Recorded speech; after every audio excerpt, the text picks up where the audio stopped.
next, we're going to hear about the future of Irondale from Emily Calkins.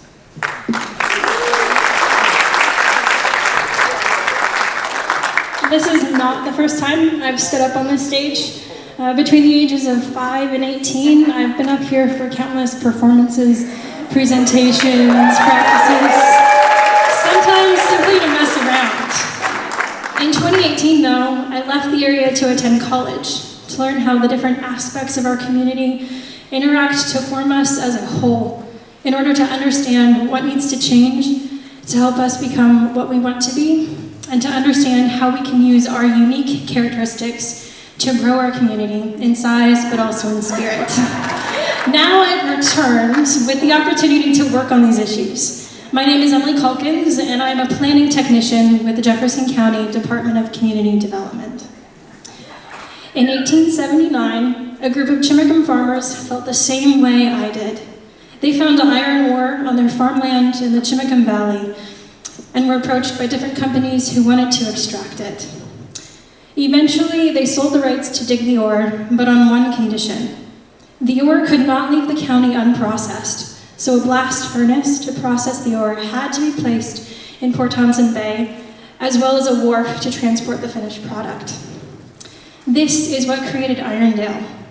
A whole community was created to support this operation, and while the iron plant doesn't exist today, the community does. And the only reason it exists is because a group of farmers saw something more than iron ore in the ground. They saw how it could be used to benefit and grow our community as a whole.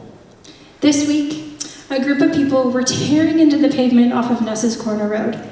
They were and are laying down sewer lines to connect to the new sewer treatment plant that is being constructed off of Lopeman Road. This will mean that by July, anyone in what is called Phase 1 of the sewer service area will be able to connect their land, existing or future home or business, to the sewer system. So your house, Torino's, and the Wooden Boat School can connect to the new sewer. That's great. This will theoretically reduce pollution and from septic tanks into our aquifers and streams, and free up land that is currently tied up to support septic systems.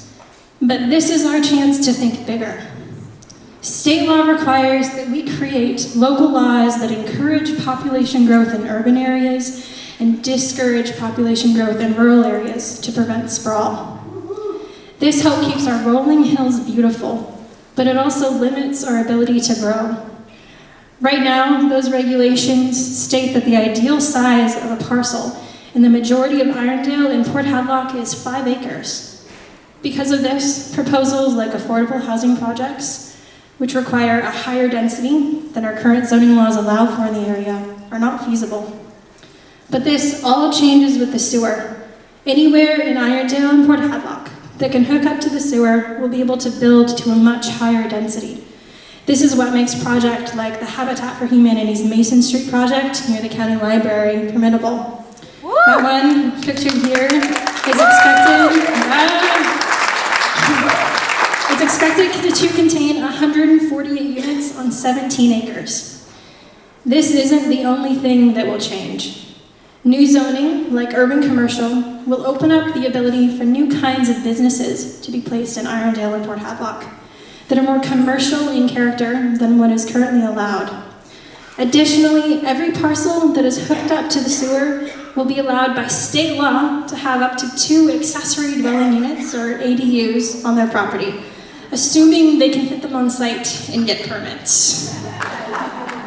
We would love to expand the sewer outside of Phase 1, but there's no funding at this time. Individuals in what is called Phase 2 can pay to have the sewer lines extended to their home or business and can work together with other community members to share that cost. We as a community will have a whole new toolbox to use when building and developing in Irondale and Port Hadlock. But that doesn't mean that people will use it. We need you to bring your new ideas, whether that's a pool next to the primary school, a coffee stand next to Farino's, or new buildings at the Kivley Center. We need you to dream big and to dream for our community the same way some farmers in Chimicum dreamt in 1879. Our job as a planning team is to make sure that our development regulations are consistent with state law, as well as the dream that our community has for Irondale and for Jefferson County as a whole. I would encourage you to share your dream for Irondale and Port Hadlock with us by attending some of our upcoming outreach meetings and by taking some of the surveys that will be posted on our website in the coming months. But most importantly, we need each and every one of you to take steps to invest in our community, because together we have the power to shape a future that reflects our shared values, strengthens our bonds, and creates a place where everyone can thrive.